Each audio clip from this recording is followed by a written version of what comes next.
preciso falar para vocês o seguinte. Diferente dos outros devocionais que a gente fez, o texto de Eclesiastes ele é um texto difícil. Ele é um texto bem difícil. É um dos textos assim, que eu não aconselho ninguém a falar assim, vou fazer devocional em Eclesiastes. Assim, você está começando a sua caminhada, começando a estudar a Bíblia e você fala assim, vou fazer devocional em Eclesiastes. Eu não te aconselho a fazer isso. Ele é um texto difícil de entender. Tá? Ele é um texto difícil de entender. Então, os outros devocionais que a gente fez até hoje, não sei se é uma confissão isso ou não, mas acho que não é uma confissão não. Eu não me preparava para vir fazer o devocional com vocês. Eu pegava o texto, abria o texto, lia o texto e tirava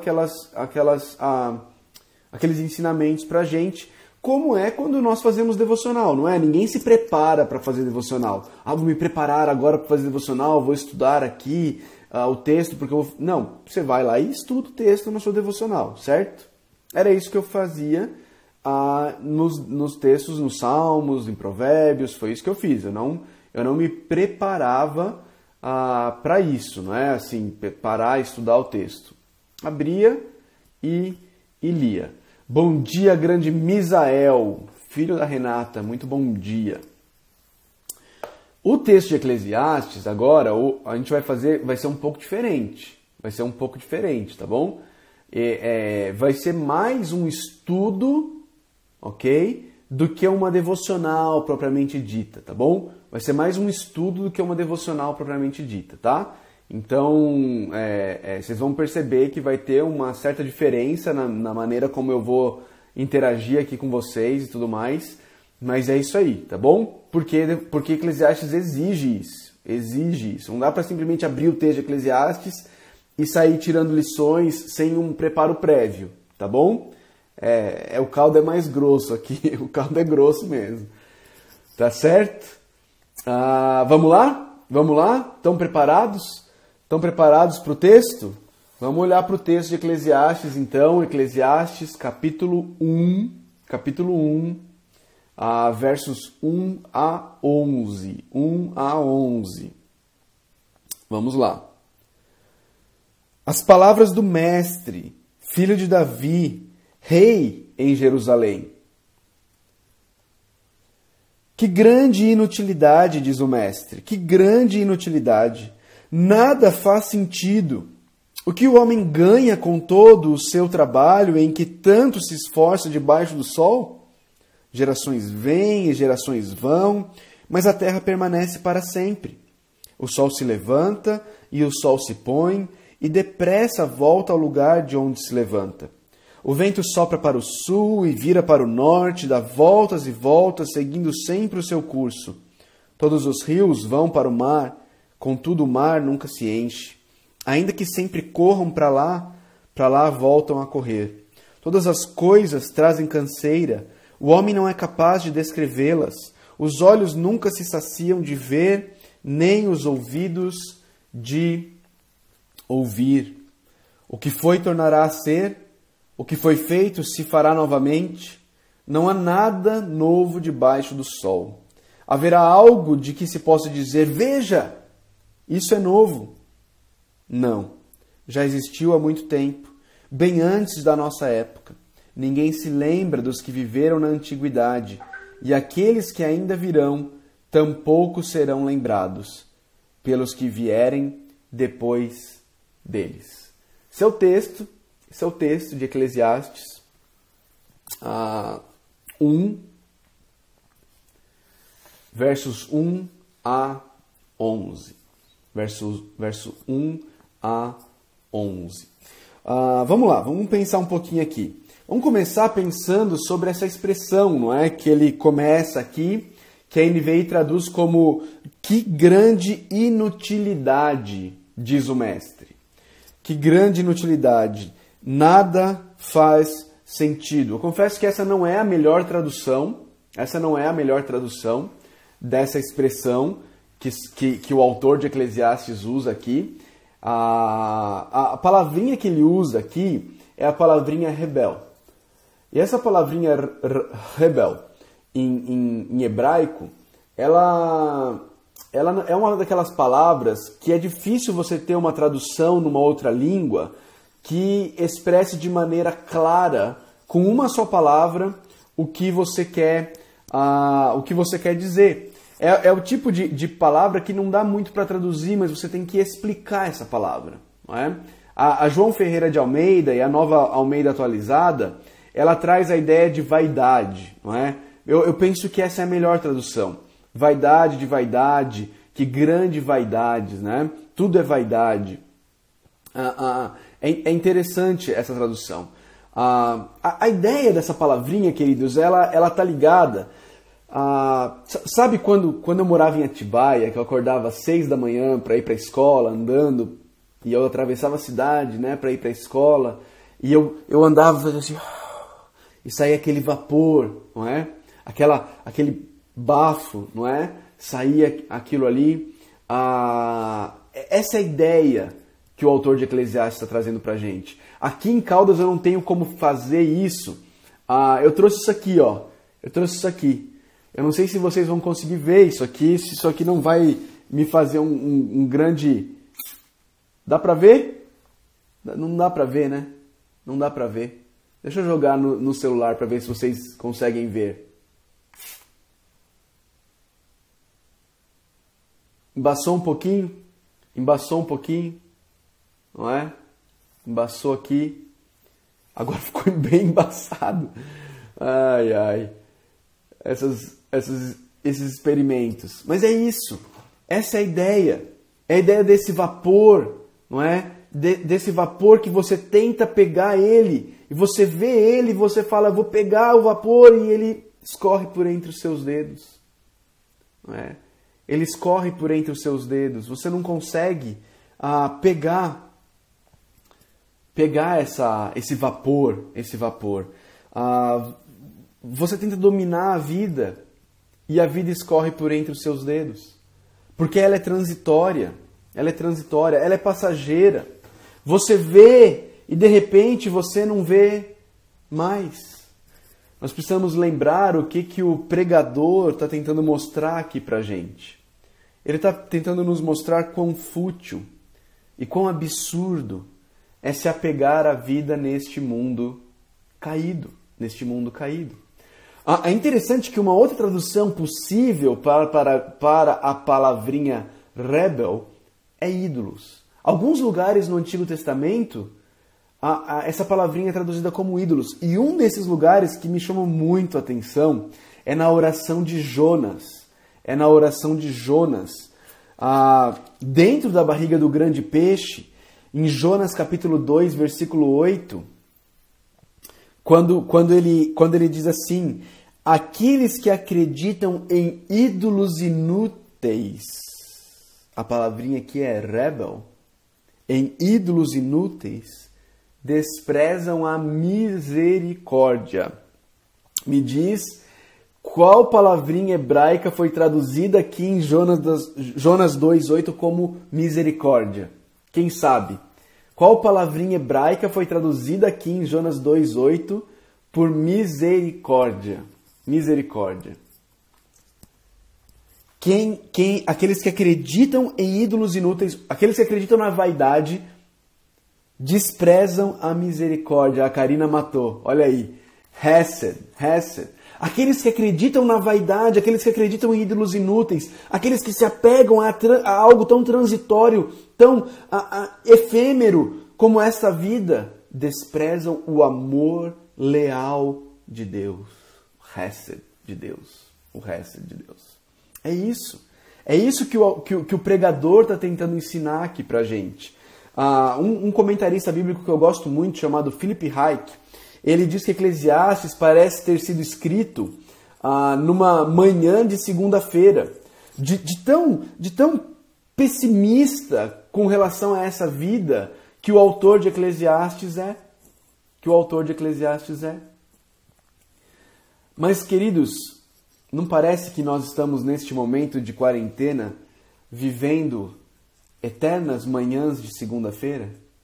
Então, que livro melhor do que Eclesiastes para nos instruir e nos ensinar em meio a este momento que nós estamos vivendo, que parece de fato uma eterna manhã de segunda-feira. Uma eterna manhã de segunda-feira.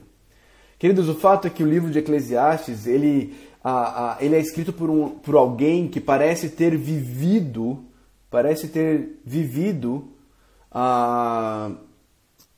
por completo todas as experiências que a gente acha que podem trazer sentido para as nossas vidas. Sabe aquelas coisas que a gente diz assim, não, se ao menos eu... E aí você completa a lacuna com alguma coisa. Aí sim a minha vida faria sentido. Aí sim a minha vida faria sentido. Se ao menos eu... Aí sim a minha vida faria sentido. Ele já viveu, o autor de Eclesiastes já viveu todas essas coisas que eu e você dizemos, se ao menos eu... Aí sim a minha vida faria sentido. Ele já viveu todas elas. Ele conhece todas elas. Ele conhece todas elas. E ele já viveu todas elas. E ele está dizendo, por que você vai perder tempo cometendo os seus próprios erros, se eu já cometi e eu posso ensinar você e você pode aprender com os meus erros? Queridos, tendo falado, tendo afirmado isso, tendo afirmado que a vida ela é transitória, a vida é fútil, ela é sem sentido, a vida nesse mundo caído ela é desse jeito, ele agora passa a provar esse ponto, ele passa a provar a afirmação dele, e ele prova essa afirmação fazendo uma pergunta e oferecendo duas provas para a resposta. A pergunta está no versículo 3. Olha aí o versículo 3. Olha a pergunta do versículo 3. O que o homem ganha com todo o seu trabalho em que tanto se esforça debaixo do sol? Qual o lucro que se obtém com todo o esforço que o homem faz nessa vida? O pregador está perguntando se a vida paga de volta todo esse esforço que eu e você depositamos nela. A vida paga de volta todo esse esforço? É uma pergunta retórica, obviamente, de alguém que sabe a resposta, né? De alguém que já experimentou tudo. Mas usa essa pergunta para provar o ponto dele. E, queridos, é interessante porque teve um outro, entre aspas, pregador que falou a mesma coisa. Um pregador contemporâneo que falou a mesma coisa que o autor de Eclesiastes. Esse outro pregador se chama Raul Seixas. Ele tem uma música chamada Ouro de Tolo. Ouro de Tolo. Deixa eu ler essa música, a música do Raul Seixas para vocês. Eu vou ler a música do Raul Seixas. Presta atenção. Ele diz assim: eu devia estar contente, porque eu tenho um emprego, sou um dito cidadão respeitável e ganho 4.000 cruzeiros por mês. Eu devia agradecer ao Senhor por ter tido sucesso na vida como artista. Eu devia estar feliz porque consegui comprar um Corcel 73. Eu devia estar alegre e satisfeito por morar em Ipanema, depois de ter passado fome por 2 anos aqui na cidade maravilhosa. Eu devia estar sorrindo e orgulhoso por ter finalmente vencido na vida, mas eu acho isso uma grande piada e um tanto quanto perigosa. Eu devia estar contente por ter conseguido tudo o que eu quis, mas confesso abestalhado que eu estou decepcionado. Você percebe, queridos, como o Raul Seixas está reconhecendo a mesma coisa que o pregador, o autor de Eclesiastes, está perguntando? O pregador pergunta, o homem ganha alguma coisa com todo esse esforço? O homem ganha alguma coisa com todo esse esforço? E o Raul Seixas está dizendo, existem algumas coisas que eu esperava receber, que eu esperava ganhar com todo o meu esforço. Ele diz que ele esperava ter recebido contentamento, que ele esperava ter recebido gratidão, que ele esperava ter recebido alegria, satisfação, sorriso, senso de realização, contentamento. Mas ao invés de receber essas coisas, depois de todo o esforço que ele recebeu, ele diz foi decepção. Queridos, você percebe? Raul Seixas, quem diria, como alguém apontou aqui, o satanista Raul Seixas, eu não sei se ele era satanista ou não, eu sei que ele escreveu um monte de bobagem, um monte de idiotice, um monte de coisa errada, mas aqui, pela graça comum, ele escreveu coisas certas. E a gente lê e vê Raul Seixas, sem saber, ele estava corroborando, ele estava concordando, confirmando o ponto levantado pelo autor de Eclesiastes. Você se lembra das exposições do Emílio Garofalo? Porque com certeza elas me influenciaram muito nos meus estudos de Eclesiastes, não é? Os meus estudos de Eclesiastes. Queridos, o esforço feito debaixo do sol não traz lucro algum, não traz contentamento, não traz gratidão, não traz alegria, não traz satisfação e nem senso de realização, apenas decepção. Apenas decepção. Como o autor de Eclesiastes prova isso? Ele prova isso olhando para a natureza, versos 4 a 7, e olhando para o comportamento, para a experiência humana, versos 8 a 11. Versos 8 a 11. A música do Raul Seixas se chama Ouro de Tolo. Ouro de Tolo. Olha o versículo 4. Ele diz, gerações vêm e gerações vão, mas a terra permanece para sempre. A gente tende a colocar nossa esperança na próxima geração. A cada geração, nós jovens, entre aspas, vocês jovens, acha que a sua geração é a geração que vai resolver os problemas do mundo. É a geração que vai resolver os problemas do mundo. Mas tudo permanece sempre igual. Já teve um autor que disse que os jovens de hoje amam a ostentação, são mal educados, desprezam as autoridades e mostram desrespeito para com os mais velhos. Desrespeito para com os mais velhos. Sabe quem falou isso? Sabe quem disse isso? Quem disse isso foi Sócrates, alguns milhares de anos atrás. Alguns milhares de anos atrás. 400 anos antes de Cristo, Sócrates disse isso. Percebe o que o autor de Eclesiastes está dizendo? Gerações vêm, gerações vão, a terra permanece para sempre. A terra permanece para sempre. Os jovens da época de Sócrates são os mesmos da nossa época, 2.400 anos depois. O pregador, ele continua, e ele diz no versículo 5, o sol se levanta e o sol se põe, e depressa volta ao lugar de onde se levanta. Todas as manhãs, você vê o sol a leste, e à tarde você vê o sol a oeste. Todas as manhãs. Deu pau aqui. Todas as manhãs você vê isso. Vamos lá. Acho que passou. Todas as manhãs você vê isso. É sempre a mesma coisa. Nada muda. Nada muda. É sempre a mesma coisa. E aí depois o pregador no versículo 6 parece dar uma de Dilma, né? Parece dar uma de Dilma. Olha aí. Ele diz, o vento sopra para o sul e vira para o norte, dá voltas e voltas, seguindo sempre o seu curso. Parece que ele está querendo falar sobre estocar o vento, né? Sobre estocar o vento. E aí ele fala que o vento vai daqui para lá, sempre seguindo esse curso. Depois ele fala da água, versículo 7, todos os rios vão para o mar nunca se enche. Os rios trabalham e nunca conseguem encher o mar. É um trabalho sem fim, o trabalho dos rios. O trabalho dos rios.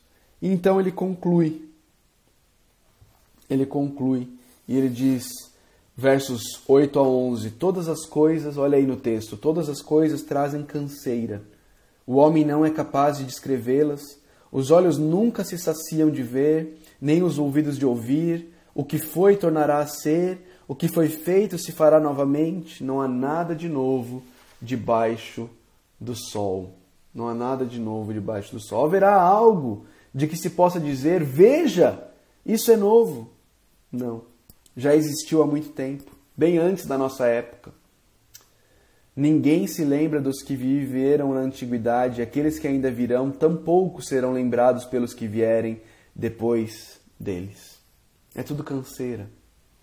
A gente não é capaz de dominar, nós nunca veremos tudo, nunca ouviremos tudo, tudo sempre se repete, não tem nada de novo. Daqui a alguns anos as mulheres vão voltar a usar a calça boca de sino, a permanente vai voltar a ser o penteado do momento, e você vai olhar para a maneira como você se vestia em 2020 e vai dizer, eu não acredito que eu me vestia desse jeito, não é? E sabe o que vai acontecer? Vai passar um tempo e você vai ver seus filhos se vestindo como você se vestia em 2020, não é? E vai ser moda, porque tudo se repete, não há nada de novo debaixo do sol. Aí os jovens mais contentadores vão dizer, não, pastor, peraí, tem Instagram, tem celular, tem avião. O autor de Eclesiastes diz, está vendo? Não tem nada de novo. As pessoas continuam querendo se comunicar, as pessoas continuam querendo se locomover, as pessoas continuam querendo se promover. Não existe nada de novo em essência. As formas mudam, mas a essência permanece a mesma. Vaidade de vaidade. Não há ganho algum, tudo se repete, não há nada de novo, é tudo canseira. Não é verdade? Não é verdade? Então por que a gente vive? Vamos parar com esse negócio de viver. Tudo bobagem. Nesse ponto, é o ponto da gente falar assim, vamos entrar todo mundo em depressão, vamos todo mundo ficar na cama, debaixo da coberta, assistindo Netflix. E é isso aí, porque não tem motivo pra gente viver, nada faz sentido, é tudo vaidade. Vamos ficar aqui esperando a morte, não é? Esperando a morte. Não faz sentido. Mas aí, precisa ter calma. Muita calma nessa hora. Não é esse o caminho. Porque tem algo aqui no texto, tem uma expressão, na verdade, aqui no texto que a gente precisa entender, queridos, porque ela aparece 30 vezes no livro de Eclesiastes. E aqui, nesses 11 versículos que a gente estudou, ela aparece 2 vezes. E ela é chave para a gente entender o livro de Eclesiastes. A expressão que a gente precisa entender é a expressãozinha debaixo do sol. Debaixo do sol. Veja aí na tua Bíblia, ela aparece nos versículos 3 e 9. Versículos 3 e 9. Ela está aí. Versos 3 e 9. Olha aí na tua Bíblia. No verso 3 ele diz assim, o que o homem ganha com todo o seu trabalho em que tanto se esforça debaixo do sol? E no versículo 9 ele diz, o que foi tornará a ser, o que foi feito se fará novamente, não há nada de novo debaixo do sol. Debaixo do sol. A gente precisa entender essa expressãozinha, porque as afirmações que o autor de Eclesiastes, o pregador, faz, elas estão todas debaixo desse contexto. Esse contexto que é o contexto da vida vivida debaixo do sol. Ou seja, quando a vida ela é percebida, quando a vida ela é vivida a partir de uma perspectiva terrena, uma perspectiva humana, uma perspectiva que tira o fator Deus da vida, uma perspectiva que trabalha apenas com o que está debaixo do sol, não é? Tira Deus da equação, então a vida ela é ingrata, ela não tem lucro algum, tudo é repetição, tudo é canseira, não há nada de novo. Essa é a realidade da vida debaixo do sol, debaixo do sol. Mas existe uma realidade além do sol. E sempre que eu leio esse texto, que eu penso sobre essa vida debaixo do sol, e me lembro que existe uma vida além do sol, Eu não consigo me segurar e eu sempre me lembro e canto efusivamente uma música do Roberto e do Erasmo Carlos, que o Jota Quest gravou e que eu gosto demais. A música que se chama Além do Horizonte. Além do Horizonte. Tem um trechinho da música que diz assim: além do horizonte deve ter algum lugar bonito para viver em paz, onde eu possa encontrar a natureza, alegria e felicidade, com certeza. Sou péssimo cantando, mas eu amo essa música. Eu amo essa música porque ela fala uma verdade que é de Deus. Uma verdade que é de Deus. O Roberto não sabia, o Erasmo não sabia, o Rogerinho do Jota Quest não sabia, mas eles estavam pregando. Eles estavam pregando, não é? Estavam pregando, eu amo essa música. Além do horizonte deve ter, não, existe um lugar bonito para a gente viver em paz, É o que o autor de Eclesiastes estava buscando nessa vida debaixo do sol. Nessa vida debaixo do sol. Ele estava buscando isso. Mas ele só vai encontrar além do horizonte, onde ele vai encontrar a natureza de verdade, a natureza não caída, a natureza restaurada, e ali ele vai encontrar alegria e felicidade, com certeza, com certeza, com certeza. Eles estavam certos, existe essa realidade. Agora eles têm um erro. Qual é o erro deles? O erro deles é que além do horizonte, onde encontramos paz, alegria e felicidade, não é um lugar, é uma pessoa. A única pessoa que de fato trouxe algo de novo na história da humanidade, dividiu a história da humanidade entre antes dela e depois dela. Aquele o Deus que se fez homem. Alguém que de fato, algo que de fato nunca antes havia acontecido. Deus se fez homem. Nunca antes havíamos visto a glória de Deus. E é Ele quem chama os cansados desta vida debaixo do sol para virem até Ele. Porque Ele é quem pode nos aliviar desse enfado, desse cansaço. A vida vivida longe da presença de Jesus, ignorando a presença de Jesus, de fato é uma vida sem sentido. A natureza não tem sentido, os nossos esforços não têm sentido, nada novo existe. Ficamos como Raul Seixas, decepcionados, sem contentamento, sem gratidão, sem satisfação, é só decepção. Decepção.